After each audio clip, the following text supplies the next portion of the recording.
Nama saya Malis Ahmad Minggu dengan NIM 2107010107. Di video kali ini saya akan menjelaskan mengenai materi epidemiologi. Yang dalam materi epidemiologi ini saya akan membahas mengenai desain penelitian. Desain penelitian terdapat 3 jenis desain penelitian, yaitu pre-eksperimental, quiz eksperimental, dan true eksperimental. Saya akan menjelaskan sedikit pengertian dari desain penelitian, yaitu rangkaian prosedur dan metode yang dipakai untuk menganalisis dan menghimpun data untuk menentukan variabel yang akan menjadi topik penelitian. Selain pengertian tersebut juga bisa didefinisikan sebagai strategi yang dilakukan penelitian untuk menghubungkan setiap elemen penelitian dengan sistematis dalam menganalisis dan menentukan fokus penelitian menjadi lebih efektif dan efisien. Selanjutnya kita akan masuk dalam cross study dan collaborative study. Di sini saya mengambil satu contoh penyakit, yaitu demam berdarah. Di sini yang terkena demam berdarah sebanyak 200 orang dan tidak demam berdarah sebanyak 100 orang. Dan faktor risiko yang tidak terpapar sebanyak 50 orang dan yang terpapar sebanyak 150 orang. Jadi rumus yaitu A per A tambah C bagi dengan B per B tambah D.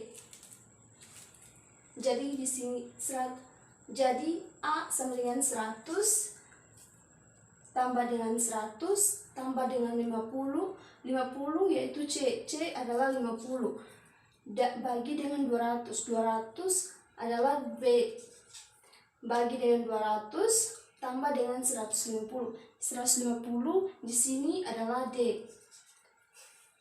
Jadi 100 per 150 kali dengan 350 per 200 hasilnya 35.000 per 30,25 sama dengan 1,67%.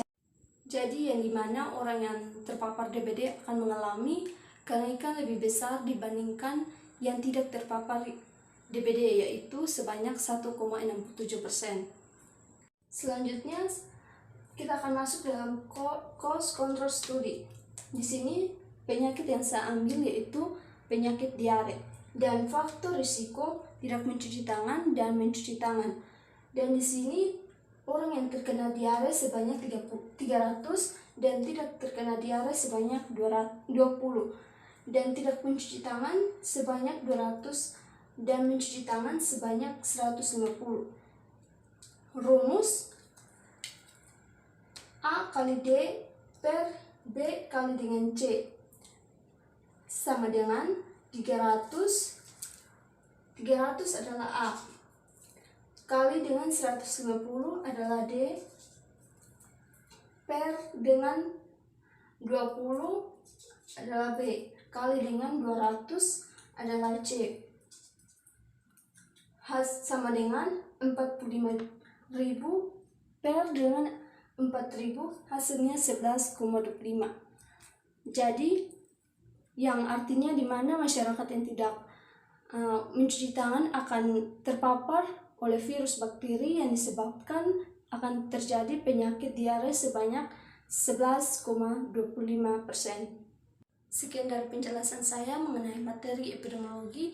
Yang pembahasan yang saya ambil yaitu mengenai desain penelitian. Sekian dan terima kasih.